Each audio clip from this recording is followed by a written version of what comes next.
അച്ചാർ. എടാ ഇതിലൊന്ന് ടേസ്റ്റ് ചെയ്തിട്ട് പറയാൻ പറ്റും ഇതാണ് എരിവുള്ളത് എരിവില്ലാത്തത്.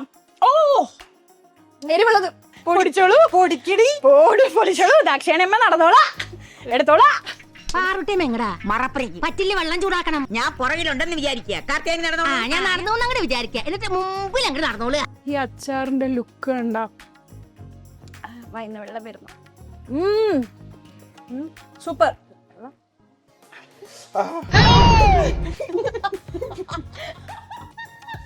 Hello, welcome to yours truly Shilpa Bala. And Indulekha Balagopal എന്നുണ്ട് ഗൈസ്. എത്ര നാൾക്ക് ശേഷമാണ് അമ്മേനെ ഒന്ന് വീഡിയോയിൽ കാണാൻ പറ്റുന്നത് എന്നല്ലേ നിങ്ങൾ ആലോചിക്കുന്നത്? യെസ്, അതിനുള്ള അവസരം ഇന്ന് മാത്രമേ കിട്ടിയിട്ടുള്ളൂ. ഇവിടെ കൊച്ചിയിലേക്ക് നമ്മൾ മാറിയതിന് ശേഷം ഇവിടെ മൊത്തത്തിലുള്ള സെറ്റപ്പും അതും ഇതും എല്ലാം ചെയ്ത് കഴിഞ്ഞ് ഇവിടെ നിന്നൊന്ന് റുട്ടീൻ സ്റ്റാർട്ട് ചെയ്തിട്ട് അമ്മ ഇങ്ങനെ ഒരു ഹോളിഡേ വിസിറ്റ് പോലെ വരും. പെട്ടെന്ന് ഇപ്പൊ പിന്നെ 2 മക്കളുടെ വീട്ടിൽ നിൽക്കണല്ലോ. ചിന്നു ഇപ്പൊ കളമശ്ശേരിയിലോട്ട് മാറിയിട്ടുണ്ട്. അപ്പം അതുകൊണ്ട് അവിടെ നിൽക്കണോ ഇവിടെ നിൽക്കണോ? അപ്പൊ തക്കിട്ട് വന്ന ഉടനെ ചോദിച്ചു, അമ്മൂസേ ഇന്ന് അമ്മൂസ് എത്ര ദിവസം ഇവിടെ എത്ര ദിവസം നിൽക്കും? അതായത് കൊച്ചിയല്ല, ഇവിടെ ഈ വീട്ടിൽ. അങ്ങനെ ഒരു അമ്മയ്ക്ക് വേണ്ടിയിട്ടുള്ള ടഗ് ഓഫ് വാർ ആണ് ഇപ്പൊ ഈ കൊച്ചി നാട്ടിൽ, ഈ കൊച്ചു കേരളത്തിൽ നടന്നുകൊണ്ടിരിക്കുന്നത്. അപ്പൊ അമ്മ എന്ന് കരുതി അമ്മ ഇവിടെ നിൽക്കാനൊന്നും പോകുന്നില്ല, നാളെ തന്നെ തിരിച്ചു പോവാണ്. അപ്പൊ അതിനു മുമ്പ് നമ്മൾ മക്കൾക്ക് എന്തൊക്കെയാണ് ചെയ്യാൻ പറ്റുക, അമ്മമാരെ വീട്ടിൽ കിട്ടുമ്പോൾ മാക്സിമം മുതലാക്കി അവരെ ആ വഴി എന്തിനാ ഞാൻ ഇന്ന് വന്നേ എന്ന് തോന്നിപ്പിക്കുന്നത്രയും അവരെ വെറുപ്പിക്കുക, ബുദ്ധിമുട്ടിപ്പിക്കുക എന്നുള്ളതാണല്ലോ അല്ലേ അമ്മ? അല്ലെ, അത് ഞാൻ കറക്റ്റ് ആയിട്ട് ചെയ്യുന്നുണ്ടല്ലോ അല്ലേ? പിന്നെ ഒന്നും തെറ്റാതെ ചെയ്യുന്നില്ലേ? ഓക്കെ, എന്നെ കൊണ്ട് അത്രയൊക്കെ പറ്റും. അതെ, ഇന്നത്തെ എപ്പിസോഡിന്റെ പേരാണ് എന്റെ അമ്മയുടെ അച്ചാർ. ഓക്കെ, അപ്പൊ നമ്മള് അച്ഛൻ്റെ അച്ചാറിനെ കുറിച്ച് നമ്മൾ കേട്ടിട്ടുണ്ട്, പക്ഷെ അമ്മയുടെ അച്ചാർ അതാണ് നമ്മൾ ഇന്ന് കാണാൻ പോകുന്നത്. ശരിക്കും പറഞ്ഞാൽ അമ്മ വരുന്ന സമയത്ത് ഈ പായസം ഉണ്ടാക്കിപ്പിക്കുക, മധുരമുള്ളത് ഓരോന്നും ഉണ്ടാക്കിപ്പിക്കുക എന്നുള്ളതാണ് എൻ്റെ ഹോബി. പക്ഷെ എൻ്റെ ട്രെയിനർ പറഞ്ഞു, ഒന്നെങ്കിൽ നീ തീരുമാനിക്കണം അല്ലെങ്കിൽ നീ നിർത്തിക്കോണം എന്ന്. അതായത് വളരെ സ്ട്രിക്റ്റ് ആയിട്ട് ഇനി മുതൽ ഡയറ്റ് നോക്കിയിട്ടില്ലെങ്കിൽ എൻ്റെ റിസൾട്ട് കാണാൻ പറ്റൂല എന്ന് എന്നെ മൂപ്പര് പറഞ്ഞ സ്ഥിതിക്ക് ഇനി അങ്ങനത്തെ പരിപാടിയിലേക്ക് ഞാൻ കടക്കണില്ല. അപ്പൊ ഇവിടെ ഉണ്ടാക്കാം വേണമെങ്കിൽ, പക്ഷെ അമ്മ പോവല്ലേ, തിന്നേണ്ടത് ഞാനല്ലേ. അപ്പൊ അതുകൊണ്ട് ഞാൻ എന്നും തിന്നും എന്ന് ഉറപ്പുള്ള ഒരു സാധനമാണ് ഞാൻ അച്ചാർ. യെസ്, അത് രാവിലെ പുട്ടിന്റെ കൂടെ അച്ചാർ, ഇഡ്ഡലിയുടെ കൂടെ അച്ചാർ, ദോശയാണെങ്കിൽ അച്ചാർ, ഉപ്മാവിന്റെ കൂടെ ആണെങ്കിൽ അച്ചാർ, ഉച്ചയ്ക്ക് കഞ്ഞിയാണെങ്കിൽ അച്ചാർ, ചോറാണെങ്കിൽ അച്ചാർ, ചപ്പാത്തി ആണെങ്കിൽ അച്ചാർ, വൈകുന്നേരം പൊറോട്ട ആണെങ്കിൽ അച്ചാർ, മന്തി ആണെങ്കിൽ അച്ചാർ, എന്ത് കഴിച്ചാലും അച്ചാർ കഴിക്കുന്നവളാണ് ഈ ഞാൻ. പണ്ടൊക്കെ ഞാൻ അച്ചാർ കഴിക്കുമ്പോൾ അച്ഛൻ ഒളിപ്പിച്ച് വെക്കുമായിരുന്നു. അത്രയും ദേഷ്യം വരുമായിരുന്നു അച്ഛന് ഞാൻ അച്ചാർ കഴിക്കുന്ന കണ്ടിട്ട്. എന്ത് ചിക്കൂത് അച്ചാർ ലേശം ഒന്ന് നോക്കട്ടെ, എനിക്കൊരു സ്പൂൺ ഇട്ടാ എന്ന് പറയും. അതായത് അച്ഛൻ കഴിച്ചു പോവും, അത് അച്ഛൻ കഴിക്കാതിരിക്കാൻ അതൊന്ന് മാറ്റി വെക്കുക എന്നാണ് അച്ഛൻ പറയുന്നത്. അപ്പോൾ എൻ്റെ കഥാപ്രസംഗം തൽക്കാലം അവസാനിക്കുന്നതിന് അമ്മ സംസാരിക്കണം. പറഞ്ഞു. അല്ല, നമുക്കിന്ന് ഒരു മാങ്ങ അച്ചാർ ഉണ്ടാക്കാം. മാങ്ങയുടെ സീസണും കൂടെ അല്ലേ? കഴിഞ്ഞില്ലേ മാങ്ങയുടെ സീസൺ? ഇല്ല, കഴിഞ്ഞിട്ടില്ല. അതുകൊണ്ടല്ലേ നമുക്ക്. ഞാൻ മാങ്ങ പച്ചമാങ്ങയും കൊണ്ടാ ഞാൻ നാട്ടിൽ നിന്ന് വന്നത്. അപ്പൊ അമ്മ എത്ര നാള് വരെയാണ് ഈ മാങ്ങയുടെ സീസൺ? ഇല്ല, കഴിഞ്ഞു, ഓൾമോസ്റ്റ് തീരാറായി. അതന്നെയല്ലേ ഞാനിപ്പോ പറഞ്ഞില്ല, വീട്ടിൽ തീർന്നില്ല. ശരിക്കും മഴ തുറന്ന ഇഷ്ടം പോലെ മാങ്ങയും ചക്കയും ഇപ്പോഴും ഉണ്ട്, ഇഷ്ടം പോലെ. മാങ്ങ ഓൾമോസ്റ്റ് തീരാറായി. നമ്മുടെ വീട്ടിലെ മാവിലും പ്ലാവിലും ഒക്കെ ഇപ്പോഴും ചക്കയും മാങ്ങയും നിറച്ചുണ്ട്. അത് പക്ഷെ മാങ്ങ ഓൾമോസ്റ്റ് തീരാറായി. പക്ഷെ അതെന്താ ഇങ്ങോട്ട് പോലെ ചക്കയൊന്നും കൊണ്ടുവരാത്ത? ചക്ക വരട്ടിയത് കൊണ്ടുവന്നല്ലോ. അതുകൊണ്ടൊന്നല്ല, ഇപ്പൊ ചിഹ്നുണ്ടല്ലോ. അപ്പൊ ഇങ്ങനെ കുറെ അങ്ങോട്ട് പങ്ക് മാറ്റി വെച്ച് കുറച്ച് കൂടുതൽ മാറ്റി വെക്കുന്നുണ്ടോ എന്ന് എനിക്കൊരു സംശയം ഇല്ലാതില്ല. അപ്പൊ എന്തായാലും നമ്മൾ ഇന്ന് മാങ്ങ അച്ചാറാണ് നടക്കുന്നത്. നിങ്ങൾ എന്റെ ഫ്രിഡ്ജ് തുറന്നു കഴിഞ്ഞാൽ നിങ്ങൾ അതിനകത്ത് കാണാൻ പോകുന്ന വിവിധ തരം അച്ചാറുകൾ. ഓക്കെ, ഞാനിതൊരു പ്രൊമോഷനായിട്ട് പറയല്ല, പക്ഷെ കഴിഞ്ഞ ഒരു 2 വർഷമായിട്ട് ഞാൻ നമ്മൾ ദിയ കൃഷ്ണയുടെ സബ്സ്ക്രൈബറാണ് ഞാൻ. ദിയയുടെ മദർ ഇൻ ലോ ഉണ്ടാക്കുന്ന അച്ചാറുകളാണ് ഞാൻ ഓർഡർ ചെയ്യുന്നത്. ബിക്കോസ് അത് കാണുന്നുണ്ട് വീട്ടിൽ നിന്ന് തന്നെ ഉണ്ടാക്കുന്ന നല്ല അടിപൊളി അച്ചാർ. പക്ഷെ അങ്ങനെ അത്ര ഓർഗാനിക് ആയിട്ട് വീട്ടിൽ നിന്ന് എനിക്ക് ആരും ഉണ്ടാക്കാനില്ലല്ലോ. അമ്മ ദുബായിലല്ലേ എന്ന് വിചാരിക്കുമ്പോഴാണ് അമ്മ ഒരിക്കൽ നാട്ടിൽ വന്നിട്ട് ഒരു അച്ചാർ ഉണ്ടാക്കി എന്നെ തന്നു, ഒരു കിടിലൻ അച്ചാർ. അമ്മ അച്ചാറിൽ നല്ലതാണെന്ന് ഞാൻ വിചാരിച്ചിട്ടേ ഇല്ല. പക്ഷെ ഞാൻ എന്റെ കഴിവൊന്നും ഇതുവരെ എന്തൊക്കെയാണ് like what of cuisines do you പറയത്തില്ല. എനിക്ക് നാളെ തന്നെ പോകണം. ശരി, അടുത്ത എപ്പിസോഡിന് പോകുന്നതിന് മുമ്പേ. അപ്പോൾ ഈ അച്ചാർ വളരെ സിമ്പിൾ ആണ്. നോ പ്രിസർവേറ്റീവ്സ്, എക്സ്ട്രാ ആയിട്ട് ഒന്നുമില്ല. വീട്ടിനകത്തുള്ള സാധനങ്ങൾ +1 പച്ചമാങ്ങ കൂടെ എടുത്താൽ തീരാവുന്ന കാര്യമുള്ളൂ. പെട്ടെന്ന് ഉണ്ടാക്കാൻ പറ്റുന്ന. അപ്പൊ ഇതിന് വേണ്ടുന്ന കാര്യങ്ങൾ ഞാൻ പറയാം. ഒന്ന് ജിഞ്ചലി ഓയിൽ, നല്ലെണ്ണ അല്ലേ, പിന്നെ വിനാഗിരി അഥവാ വിനെഗർ, പിന്നെ നമ്മൾക്ക് വേണ്ടുന്നത് കായപ്പൊടി ആണ്, പിന്നെ വേണ്ടുന്നത് ടേമറിക് അഥവാ ടേമറിക് അല്ല മുളക് പൊടി, സോറി ഇത് മുളക് പൊടി, എരിവുള്ള മുളക് പൊടി, എരിവില്ലാത്ത. അത് എന്റെ ഡബയിലെ നമ്മൾ ഈ ഉപയോഗിച്ച് അതിന്റെ പുറത്ത് ഈ മഞ്ഞപ്പൊടി ഇട്ടിട്ട് മഞ്ഞ കളർ ആയിരുന്നു. ഞാൻ വെച്ചത് മഞ്ഞപ്പൊടി ഡബ്ബയാണ്, അല്ല ഇത് മുളകിന്റെ ഡബ്ബയാണ്. പിന്നെ ഉലുവ, പിന്നെ എരിയുന്ന മുളകും എരിയാത്ത മുളകും രണ്ടും വേണം. Kashmiri and red chilli. പിന്നെ കടുകറ. ഏതാണ് കാശ്മീരി, ഇതിൽ ഏതാണ് റെഡ് ചില്ലി എന്ന് പറയുന്നത്? അത് ഞാൻ തൊട്ട് നോക്കി പറയാം. എരിവുള്ളത് റെഡ് ചില്ലിയും എരിവില്ലാത്തത് കാശ്മീരി. അങ്ങനെയാണ് ഞാൻ കണ്ടുപിടിക്കാറ്. അമ്മ ഇങ്ങനെയാണ് കണ്ടുപിടിക്കാറ്. പുറത്ത് സ്റ്റിക്കർ ഒട്ടിച്ചിട്ടല്ലേ? ഞാൻ സ്റ്റിക്കറൊക്കെ കണ്ട ഒട്ടിച്ചിട്ടുണ്ട്, പക്ഷെ അത് മാഞ്ഞു പോയി. അത് നമ്മൾ ഓരോ തവണ എടുത്ത് വെള്ളത്തിലെ കയ്യിൽ വന്ന് ഇതിലെല്ലാം ഉണ്ടായിരുന്നു, എല്ലാം മാഞ്ഞു പോയി. അപ്പൊ സ്റ്റിക്കർ ഒട്ടിച്ചത് മുളക് എരിയുന്നതായിരിക്കും. അല്ല, ഇതിൽ സ്റ്റിക്കർ ഉണ്ടായിരുന്നു, അത് പറഞ്ഞു വീണു. അല്ല, ഞാൻ പറഞ്ഞില്ലേ, ഞാൻ തൊട്ട് നോക്കി പറഞ്ഞോളാം അമ്മേ. ഓക്കെ, നെക്സ്റ്റ് നമ്മുടെ പ്രധാനപ്പെട്ട ഐറ്റംസ്. ഫ്ലേവർഫുൾ മാങ്ങാച്ചാറാണ് ഇഷ്ടപ്പെടുന്നെങ്കിൽ അതിനകത്ത് കുറച്ച് കടിക്കാൻ എന്താണ് വെളുത്തുള്ളി കൂടെ കിട്ടിക്കഴിഞ്ഞാൽ ബലവേഷ്. അപ്പൊ വെളുത്തുള്ളി പ്ലസ് കരിവേപ്പില, പിന്നെ കടുക്. Okay, very important. പച്ചമാങ്ങ. ഇത് പച്ചമാങ്ങ ഞാൻ ഒരു അരമണിക്കൂർ മുന്നേ മുറിച്ചിട്ട് അതിൽ ഉപ്പിട്ടിട്ട് വെച്ചതാണ്. യെസ്, ഉപ്പ് മാത്രം. അപ്പൊ ഈ വെള്ളം എന്ന് പറയുന്നത് മാങ്ങ വരുന്ന വെള്ളം. ഓ, ശരി. പച്ചമാങ്ങന്നൊക്കെ വെള്ളം ഇറങ്ങുമല്ലോ. അല്ല, അതിനു വേണ്ടി അരമണിക്കൂർ മുന്നേ അത് മുറിച്ച് വെക്കുന്നു. ഓക്കെ, വെള്ളം ഇറങ്ങാൻ വേണ്ടി. അമ്മ എന്റെ അടുത്ത് പറഞ്ഞു, ചിക്കു ഈ മാങ്ങക്ക് ലേശം പുളി കുറവാണെന്നേ. ഞാൻ പറഞ്ഞു, ലേശം കുറവാണ്, നല്ല കുറവാണ്. ഞാൻ നോക്കട്ടെ എന്നിട്ട് ഞാൻ വാലിട്ടെ. എന്റെ അമ്മ പുളിച്ചിട്ട് നിൽക്കാവേ, അമ്മാതിരി പുളി. ഇതിനെങ്ങനെയാ കുറവ്? അല്ല, മഴയൊക്കെ വന്നതല്ലേ, അപ്പൊ മാങ്ങയുടെ പുളിയൊക്കെ മാറും. എന്നാ നല്ല പുളിയുള്ള മാങ്ങ എടുത്തോളൂ. ഇത് നല്ല പുളിയുള്ള മാങ്ങയാണ്. അപ്പൊ നമ്മള് ഫസ്റ്റ് പ്രോസസ് നമുക്ക് തുടങ്ങിയല്ലോ. അപ്പൊ നമ്മൾ ഇതില് കടുകും ഉലുവയും വറുത്തിട്ട് പൊടിക്കണം. പൊടിച്ചോളൂ, പൊടിച്ചോളൂ. ദാക്ഷായണിയമ്മ നടന്നോളാ, എടുത്തോളാ, പൊടിച്ചോളാ.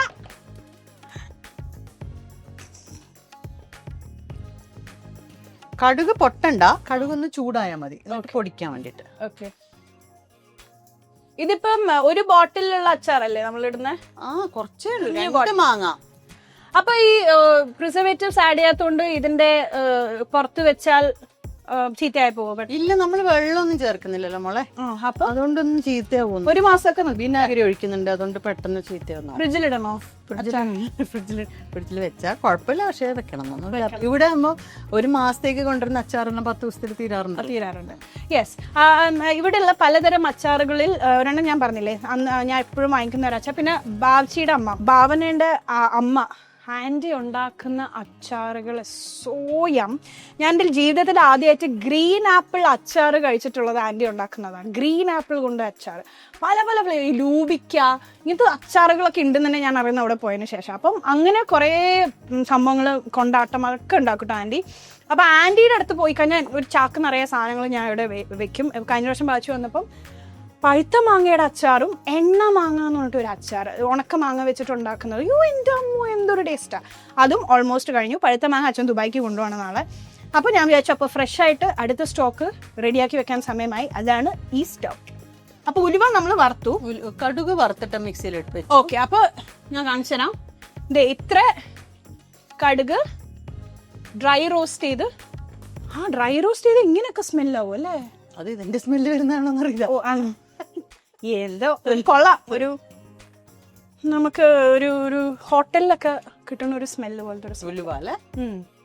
അപ്പൊ ഉലുവ ഇതുപോലെ ഒരു 5 മിനിറ്റ് പോലും ആയില്ല അല്ലെ റോസ്റ്റ് ചെയ്യുന്നത്, ഒരു 3 മിനിറ്റ്. ഇത് രണ്ടും അങ്ങോട്ട് സെയിം ക്വാണ്ടിറ്റി, 50-50 ക്വാണ്ടിറ്റിയിൽ രണ്ടും റോസ്റ്റ് ചെയ്ത് മിക്സിയിലിടുക, പൊടിക്കുക.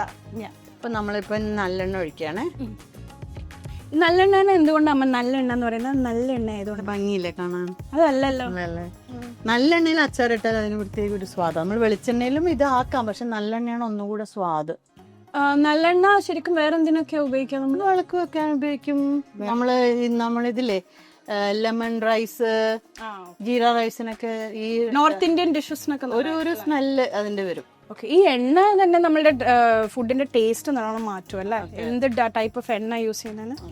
അപ്പം അടുത്തത് നമ്മള് കടുക് ഇടുന്നു അല്ലേ? ഒഴിച്ചു, നമ്മൾ കടുക് പൊട്ടിക്കാൻ പോകുന്നു. കടുക് പൊടിച്ചിട്ടും ഇടുന്നുണ്ട്, കടുക് ഇതുപോലെ വറക്കുകയും ചെയ്യും. ഓക്കെ, കടുക് പൊട്ടട്ടെ. അതായത് ഇവിടെ തക്കിട്ടൂന്റെ വെക്കേഷൻ സമയത്ത് ആദ്യത്തെ വെക്കേഷൻ തക്കിട്ടൂന്റെ വെക്കേഷൻ സമയത്ത് ആദ്യത്തെ മാസം ഇവിടെയായിരുന്നു തക്കിട്ടു കേട്ടോ. ഫുൾ സമ്മർ ക്യാമ്പ്സോ അതും ഇതൊക്കെ സ്പെൻഡ് ചെയ്തിട്ട് പിന്നെ ഞങ്ങൾ സെക്കൻഡ് മന്തിന് നാട്ടിലേക്ക് വിട്ടു അമ്മയുടെ അടുത്ത്. വണ്ടി എങ്ങോട്ടാ? അതെ ഞാൻ പറയാം. അപ്പൊ നാട്ടിലേക്ക് വിട്ടു. നാട്ടിൽ തക്കിട്ട് നോ അതൊന്നും പറയരുത് ഞാൻ പറയും. പിന്നെ അത് സോറി, അവള് മോൾഡീവ്സിലും പോയിട്ട് വന്നതായി ഞാൻ അറിയിക്കുന്നുണ്ട്. അതാണ് അവള് ഓർമ്മിപ്പിച്ചത്. അപ്പോൾ തക്കിട്ടു രണ്ടാമത്തെ മാസം നാട്ടിൽ പോയതിന് ശേഷം തിരിച്ച് ഇങ്ങോട്ടേക്ക് വന്നപ്പോഴേക്ക് ആൾക്ക് ഞാൻ സാധാരണ രീതിയിൽ കൊടുക്കുന്ന സാധനങ്ങളൊന്നും കഴിക്കാൻ വേണ്ട എന്ന് വെച്ചാൽ കഴിക്കാൻ ഭയങ്കര മടി. 2-3 ദോശ കഴിക്കുന്ന കുട്ടി ദോശയെ വേണ്ടാന്ന് പറയുന്നു, അല്ലാണ്ടും കഴിക്കുന്നില്ല. ഞാൻ മൊത്തത്തിൽ ഈശ്വര എന്താവും. എന്നിട്ട് ഞാൻ അമ്മയുടെ അടുത്ത് ചോദിച്ചു. അപ്പം അമ്മ പറഞ്ഞു നീയൊക്കെ അങ്ങനെയായിരുന്നു പണ്ട് അമ്മൂമ്മയുടെ കൂടെയൊക്കെ താമസിച്ചിട്ട് പിന്നെ തിരിച്ച് ദുബായിലേക്ക് വരുമ്പോൾ നീ ഇപ്പോൾ ഒന്നും വേണ്ടാതാവും, അടിച്ച് പൊട്ടിയാൻ തോന്നും. പക്ഷെ അങ്ങനെ ഒന്നും ചെയ്തിട്ട് അവളെ സമാധാനത്തിൽ മനസ്സിലാക്കിപ്പിച്ച് അടുത്ത ആഴ്ച മുതൽ അവൾ നന്നായി കഴിച്ചോളുന്നു. ഓക്കെ ശരി, എന്നാൽ പിന്നെ ഞാൻ ശ്രമിക്കാം എന്ന് വിചാരിച്ചു. ഇന്ന് ഞാൻ വന്നപ്പോഴത്തേക്ക് അമ്മ ഇന്ന് എത്തിയതേ ഉള്ളൂ.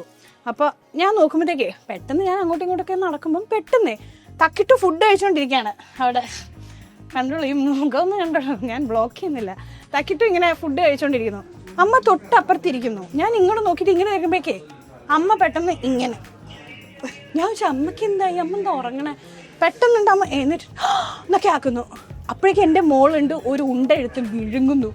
ഞാൻ വിചാരിക്കുന്നത് എന്താ, അപ്പോഴേക്കേ പൂച്ചയും എലിയും കളിച്ചോണ്ടാണ് ചോറുണ്ണുന്നത്. ഞാൻ എൻ്റെ ജീവിതത്തിൽ ഞാൻ തക്കിട്ടുമായിട്ട് അങ്ങനത്തെ ഒരു പൂച്ചെളി കോമ്പിനേഷനിൽ ഞാൻ ചോറ് കൊടുത്തിട്ടില്ല. മര്യാദക്ക് വേണമെങ്കിൽ കഴിച്ചല്ലെങ്കിൽ പൊക്കോ. ഐ മീൻ ഞാൻ എന്റെ പഴയ ഇന്ദുലേഖയായിട്ട് മാറിക്കൊണ്ടിരിക്കുന്ന ഞാനിതിന് വെളുത്തുള്ളി ഇട്ടോ എന്താണ് ചേട്ടാ, ഞാനിതൊന്നും പറയട്ടെ, ഇത് നമ്മൾ തമ്മിലുള്ള ഡീലിങ്സ് ആണ്. നിങ്ങളുടെ അമ്മമാര് നിങ്ങളുടെ കുട്ടികളെ വഷളാക്കാൻ വേണ്ടി എന്തും ചെയ്തു എന്നിരിക്കും. അത് അവർ തിരിച്ച റുട്ടീനിലോട്ട് കൊണ്ടുവന്നത് നമ്മുടെ ഉത്തരവാദിത്തമാണ്. ബിക്കോസ് ഈ വഴിക്ക് അവർ വളർന്നു കഴിഞ്ഞു കഴിഞ്ഞാൽ പിന്നെ ഞാൻ കറിവേപ്പിലയിടാണ്. കറിവേപ്പിലയുടെ എന്താണ് ചെയ്യേ, വേണമെങ്കിൽ കുറച്ച് ചിക്കൻ എടുത്തിട്ടോ, ഞാനൊന്നും പറയില്ല, ഇതൊന്നും ഞാൻ പറയട്ടെ. എന്നിട്ട് ഇവരിങ്ങനെ വെറുതെ അല്ല, അവളുടെ ഓരോ ഭക്ഷണത്തിനും അമ്മ ഇങ്ങനെ ഓരോ കഥകളും ട്രിക്കും. നിങ്ങളിൽ കുറെ പേര് പറയും അങ്ങനെയാണ് വേണ്ടതെന്നൊക്കെ പറയുമായിരിക്കും.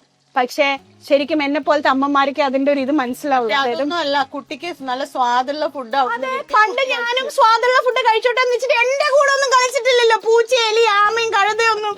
വേണമെങ്കിൽ കഴിച്ചിട്ട് പോ, ഇല്ലെങ്കിൽ പട്ടിണി കിടന്ന് ഉറങ്ങിക്കോ എന്ന് പറയുന്ന അമ്മ ഇന്ന് ഉറങ്ങുന്നു, എഴുന്നേക്കുന്നു, ഓ എന്റെ ഉരുള എവിടെ പോയി. അപ്പൊ തക്കിട്ടോ അടുത്തത് വിഴുങ്ങുന്നു, വീണ്ടും അടുത്തത്. അങ്ങനെ മൊത്തത്തിൽ ഒരു വൻ കൊളാബറേഷൻ ആണ് അവിടെ നടക്കുന്നത്. അങ്ങനെ മൊത്തത്തിൽ ഈ വെക്കേഷൻ സമയങ്ങളിൽ അമ്മുമ്മമാര് കുട്ടികളെ പാമ്പർ ചെയ്ത് കംപ്ലീറ്റ്ലി മാറ്റാനുള്ള എല്ലാ സാഹചര്യവും ഉണ്ടെന്ന് എനിക്ക് ഈ വർഷം മുതൽ വെളുത്തുള്ളി കളറായി. അപ്പൊ വെളുത്തുള്ളിക്ക് കളറായി, വെളുത്തുള്ളിയിലെ കളർ കുറച്ച് മാറുമ്പോ നമുക്ക് അപ്പൊ അതുകൊണ്ട് അതിനൊന്നും സമ്മതിക്കരുത്. കുട്ടികളെ തിരിച്ച് നമ്മളെ വഴിയിലേക്ക് കൊണ്ടുവരാൻ നിങ്ങൾ ശ്രമിക്കുക. വേണമെങ്കിൽ ഞാൻ സൈഡിൽ ക്ലിപ്പിംഗ് കാണിച്ചുതരാം. ഇന്ന് ഉച്ചക്കത്തെ സമയം ഞാൻ വീഡിയോ എടുത്തിട്ടുണ്ട്, അത് കണ്ടോ. നമ്മളിത് ഓഫ് ചെയ്തു, നല്ല ചൂടായി. അപ്പൊ ആ എണ്ണ ചൂടായി, നല്ലെണ്ണ ചൂടായതിനു ശേഷം അതിനകത്ത് കടുകിട്ടു. അതിന്റെ മേലെ കൂടെ ഉള്ള എല്ലാ വെളുത്തുള്ളി നമ്മൾ മുറിച്ചിട്ട എല്ലാം തൊലി കളഞ്ഞ എല്ലാ വെളുത്തുള്ളിയുടെ അല്ലികൾ ഇട്ടു. പിന്നെ കറിവേപ്പില ഇട്ടു. ഇനിതാ യെസ്, ഇത് ഞാൻ കാണിക്കട്ടെ, ഞാൻ പൊടിച്ചത് കാണിക്കട്ടെ. അപ്പൊ ഞാൻ ഉലുവയും മറ്റേ കടുകും നമ്മൾ വറുത്തത് നമ്മളിപ്പോ പൊടിച്ചിട്ട് ഈ രൂപത്തിലാക്കിയിട്ടുണ്ട്. അത് ചെറിയ ക്വാണ്ടിറ്റി, അതുകൊണ്ട് പൗഡറി ഇത് കിട്ടൂല. പക്ഷെ ഇത് കുഴപ്പമില്ല, ഈ ഗ്രെയിൻസ് ഉള്ളത് കുഴപ്പമില്ല. ചൂടാറുമ്പം നമുക്കിതില് കായ്പൊടി ഇടാം. എന്താണ് ചൂടാറുമ്പോ? നമ്മൾ ഓഫ് ചെയ്തു. ഓഫ് ചെയ്താ? ഓ, അപ്പൊ ഇനി വേണ്ട? അല്ല, വേണം, പക്ഷെ ഇത് കരിഞ്ഞു പോകും. ഓക്കെ, ചൂടില് ഇട്ടാ മതി. അപ്പൊ നമ്മള് വെളുത്തുള്ളിയൊക്കെ ഒരു ലൈറ്റ് ബ്രൗൺ രൂപത്തിലാവുമ്പോഴത്തേക്കും അത് ഓഫ് ചെയ്യാ. എന്നിട്ട് കായപ്പൊടി അല്ലേ? കായപ്പൊടി അത് എത്ര ഇടണം? ഒരു സ്പൂൺ, ടീസ്പൂണിൽ ഒരു സ്പൂൺ. ഓക്കെ, ഒരു സ്പൂണ് കായപ്പൊടി. കുറെ ആയിപ്പോയാൽ അത് കയ്പ്പ് വരും, ആ ടേസ്റ്റ് മാറും. അപ്പൊ കൃത്യമായി പറയുകയാണെങ്കിൽ ഒരു ടീസ്പൂൺ കായപ്പൊടി. 2 മാങ്ങ എടുത്തിട്ടുള്ളൂ. നമ്മൾ 2 പച്ചമാങ്ങയാണ് മുറിച്ചിട്ടത്. എന്നിട്ട് അതിൽ നമ്മൾ ഇതിടുന്നു, കടുകും ഉലുവയും പൊടിച്ചതിട്ടു. ഓക്കെ, നമ്മൾ ഈ പുറത്തുനിന്ന് വാങ്ങിക്കുന്ന അച്ചാറുകൾ കഴിക്കുന്നതിനെക്കാട്ടി എന്തുകൊണ്ടും ഭേദമാണ് വീട്ടിലുണ്ടാക്കുന്നത്. ബിക്കോസ് നമുക്ക് അതിന്റെ എണ്ണയുടെ ക്വാണ്ടിറ്റി ഭയങ്കരമായിട്ട് കൺട്രോൾ ചെയ്യാം. ഇപ്പൊ എന്നെ പോലെ ഇനി ഡയറ്റ് വളരെ സ്ട്രിക്റ്റ് ആയിട്ട് ഫോളോ ചെയ്യുന്നവർക്ക് അച്ചാറില്ലാണ്ട് പറ്റില്ല എന്നുണ്ടെങ്കിൽ മാക്സിമം വീട്ടിൽ നിന്ന് തന്നെ ഉണ്ടാക്കാം. ഇത്ര സിമ്പിൾ ആണ് കേട്ടോ അത്. അതെ, ഇനി ഇതിൽ ഏതാണ് എരിയുന്നത് ഏതാണ് എരിയാത്തതെന്നും പറഞ്ഞു തരേണ്ടി വരും. ഒരു മിനിറ്റ്. ഓ, വലിയ മണത്തിട്ടൊക്കെ എടാ, ഇതിലൊന്ന് ടേസ്റ്റ് ചെയ്തിട്ട് പറയാൻ വേണ്ടി ഇതാണ് എരിവില്ലാത്തത്. ഇല്ല, പറ്റില്ല. ഏതാ നീറുന്നത് ഏതാ നീരാത്തതും അത് മനസ്സിലാവില്ല ചിക്കു. അമ്മ ഇതിന് ഒട്ടും എരിവില്ല. ഇത് നെരിയില്ല. പിന്നെ എഴുതി ഇതിനും എരിവില്ല. നോക്കട്ടെ. ഓ എരിവുള്ളത് ഭയങ്കര എരിവാ. അമ്മേ. പിന്നെ എരിവുള്ളതും കൂടെ ഇട്ടു. മിന്നിച്ചേക്കണേന്നൊക്കെ. അപ്പം എരിവില്ലാത്ത മുളക് എത്ര സ്പൂൺ ഇട്ടു? 2. എരിവില്ലാത്തത് 2 ഇട്ടു, എരിവുള്ളത് 1 ഇട്ടു. ഓക്കെ, എരിവുള്ളത് 1 സ്പൂണും എരിവില്ലാത്തത് 2 സ്പൂൺ. ആ എരിവില്ലാത്ത 2 സ്പൂൺ ഇടുന്ന കളറിന് വേണ്ടിയിട്ടല്ലേ? ഇനി നമ്മളിത് കുറച്ച് കത്തിക്കാം. ഓക്കെ, ഒന്ന് തിളക്കട്ടെ. വിനാഗിരി ഒഴിക്കാം. എണ്ണ തിളക്കിയോ? ഇനി കുറച്ച് ഇങ്ങനെ തിളക്കും. വിനാഗിരി കുറച്ച് ഒഴിക്കുവാണേ. എത്ര? കുറച്ച് 1 സ്പൂൺ. 1 സ്പൂൺ. അപ്പൊ തിളയ്ക്കുന്നുണ്ടല്ലേ? നമ്മൾ ശരിക്കും ഇതിന്റെ ഒരു പച്ചമണം ഇനിയിപ്പോ അത് മാറും.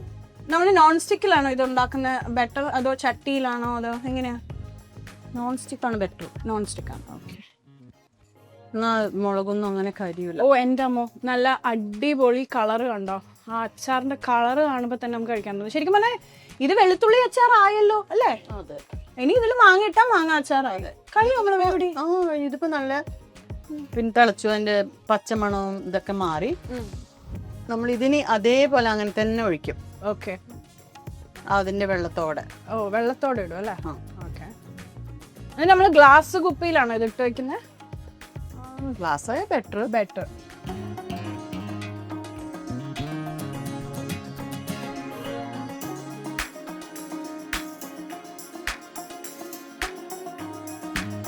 അതിനകത്ത് മാങ്ങ മുറിച്ചിടുമ്പോൾ അതിൽ കല്ലുപ്പിട്ടിട്ടാണ് അത് ഒരു അരമണിക്കൂർ വെച്ചത്. ഉപ്പിലിട്ടത് അല്ലേ? ഉപ്പിലിട്ട്. ശരിക്കും നമ്മള് കുറെ നാളുകളായിട്ട് ഭരണിയിൽ ഉപ്പിലിട്ട മാങ്ങ എടുത്താലും ടേസ്റ്റ് നല്ലതല്ലേ? ഇത്ര ഇടാല്ലേ?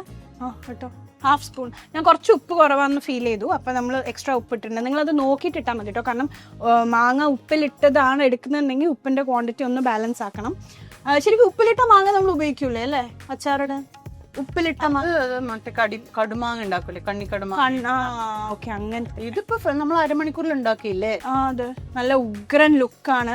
അപ്പൊ കഴിഞ്ഞോ? ഇനി തീ ഓഫ് ചെയ്യാൻ ചൂടായി ഓഫ് ചെയ്തു. അച്ചാർ റെഡി. ഈ അച്ചാറിന്റെ ലുക്ക് കണ്ടാ വൈകുന്ന വെള്ളം വരുന്നു. ഞാൻ ഇതങ്ങട് വാലിട്ട് ടേസ്റ്റ് ചെയ്യാൻ പോണ്. Super super. എന്തിനാണ് നമ്മൾ ഈ കടയിലൊക്കെ പോയിട്ട് അച്ചാർ മേടിക്കണമെന്ന് എനിക്ക് ഒരു ഐഡിയ ഇല്ല. എന്തിനാണ് ഈ ബ്രാൻഡ്സ് ഒക്കെ അച്ചാർ അടക്കണമെന്ന് തന്നെ എനിക്കറിയില്ല. നമ്മളെ വീട്ടിൽ നിന്ന് എത്ര പെട്ടെന്ന് ഉണ്ടാക്കാൻ പറ്റുന്നില്ല. അപ്പൊ എന്റെ കൈ കൊണ്ടുണ്ടാക്കിയ ഫുഡ് മാത്രമാണ് ലിജോ കഴിച്ചിട്ടുള്ളത് ഇന്ന്. ഫുഡ് കഴിക്കാൻ വേണ്ടി മാത്രം ഞാൻ ഇടയ്ക്ക് വരാറുണ്ട്. അപ്പൊ എന്റെ കഴിവുകളൊക്കെ എവിടുന്നാണ് കിട്ടിയതെന്ന് ചോദിക്കാറില്ലേ? അതിന്റെ ഉത്തരമാണ് ഈ അച്ചാർ.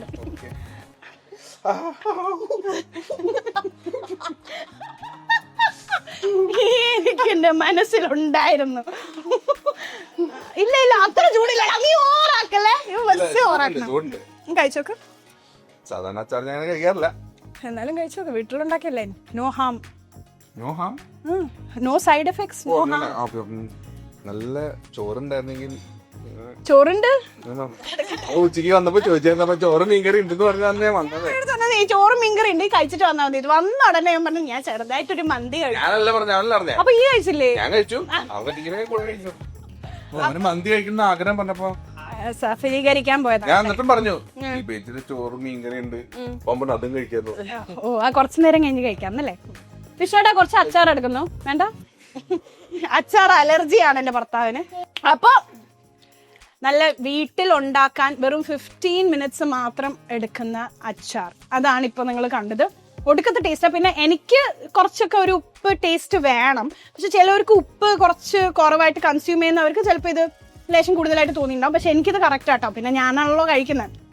എൻ്റെ flavour is just too good. അപ്പൊ ട്രൈ ചെയ്ത് നോക്കാം. ഇത് നമ്മളൊരു കുപ്പിക്കകത്ത് ഇപ്പൊ ഇടാൻ പോവാണ്. അമ്മ ഇതുപോലെ നമുക്ക് ഇതേ റെസിപ്പിയിൽ വേറെ എന്തൊക്കെ ഇത് ഇട്ടിട്ട് അച്ചാറാക്കാം? ആ യെസ്. അപ്പൊ വേറെ എന്തൊക്കെ ഇട്ടിട്ട് നമുക്ക് ആക്കാൻ പറ്റും? ഈ മാങ്ങ പോലെ നമുക്ക് വേറെ എന്തൊക്കെ ഇട്ടിട്ട് ആക്കാൻ പറ്റും? മാങ്ങ പോലെ നമുക്ക് നെല്ലിക്ക ചെയ്യാം. ഇതേപോലെ റെസിപ്പി. നെല്ലിക്ക സൂപ്പർ. അങ്ങനെ പെട്ടെന്ന് ഉണ്ടാക്കാം. നാരങ്ങ നാരങ്ങ വേവിക്കണം. വേവിക്കണം അല്ലേ? ഓക്കെ, അത് എക്സ്ട്രാ പണിയാണ്. ഒരു സ്റ്റെപ്പ് അഹെഡ്. സ്റ്റീം ചെയ്തിട്ട് നമ്മൾ കട്ട് ചെയ്തിട്ടൊക്കെ ചെയ്യണം. Okay okay. അപ്പോൾ അതും എളുപ്പമാണ്. ഓക്കെ, കണ്ടാ നമ്മുടെ അച്ചാറുണ്ടാ. അപ്പൊ എന്തായാലും ഒരു ബ്രേക്കിന് ശേഷം അമ്മയായി ഞാൻ എൻ്റെ അമ്മയുടെ അച്ചാർ എന്ന് പറയുന്ന ഈ എപ്പിസോഡ്, എൻ്റെ അമ്മയുടെ അച്ചാർ എപ്പിസോഡ് ഇവിടെ അവസാനിച്ചതായി ഞാൻ പ്രഖ്യാപിക്കുന്നു. അപ്പൊ നമുക്കിനി പണിയുണ്ട്. രാത്രിത്തെയും നാളത്തെയും ഒക്കെ മാക്സിമം അമ്മേനെ പണിയെടുപ്പിച്ചിട്ട് വേണം ഫ്ലൈറ്റ് കയറ്റി അങ്ങോട്ട് വിടാൻ. ഇനി അടുത്ത ഐറ്റം അമ്മ നിൽക്കോ? ഒരു ബിരിയാണി. അവന്റെ മനസ്സതാ പറയണ. അപ്പൊ എന്തായാലും അടുത്ത എപ്പിസോഡിൽ അമ്മയുമായി വരാം. അടുത്ത എപ്പിസോഡിലല്ല, പക്ഷെ ഞാൻ വരും എന്തായാലും. അമ്മയായിട്ടായിരിക്കില്ല, പക്ഷെ നല്ല കിടിലൻ ടിഫിൻ ബോക്സ് റെസിപ്പീസ് ആയിട്ട് നമുക്ക് അടുത്ത എപ്പിസോഡിൽ കാണാം. ഓക്കെ, ബിക്കോസ് ഒരുപാട് പേര് ചോദിക്കുന്നുണ്ട് സ്കൂൾ ഇപ്പോൾ തുടങ്ങിയ സമയം ആയതുകൊണ്ട് എന്തെങ്കിലും പുതിയ റെസിപ്പീസ് എന്തെങ്കിലും ഉണ്ടോ തക്കിട്ടൂന്ന് സ്കൂളിലേക്ക് എന്നുള്ളത്. So yes, there are. ഞാൻ അതായിട്ട് അടുത്ത എപ്പിസോഡ്സിൽ വരുന്നതായിരിക്കും. So bye. Thank you for watching. Thank U.